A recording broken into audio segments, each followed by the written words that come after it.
Calico বিলাই। আমরা এখন ভ্যাকসিন দিব।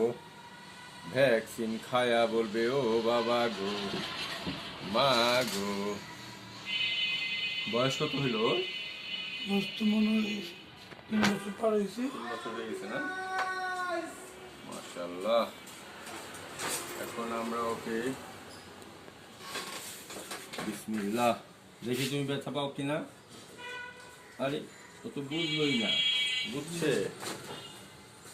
বুঝেই তো নাই। বিসমিল্লাহ জলাতঙ্ক তো বুঝলোই না। যায় রাগি। সরি বেবি, একবার একটু বন্ধ নিয়ে নাও। সব ঠিক আছে, ধরাইলে জ্বর, না ধরাইলে কিসের জ্বর? আজকে তুমি বিলাই বইলা কাকু, তুমি ভয় পাইছিল দেখা, মানে এটা বন্ধ নিছে।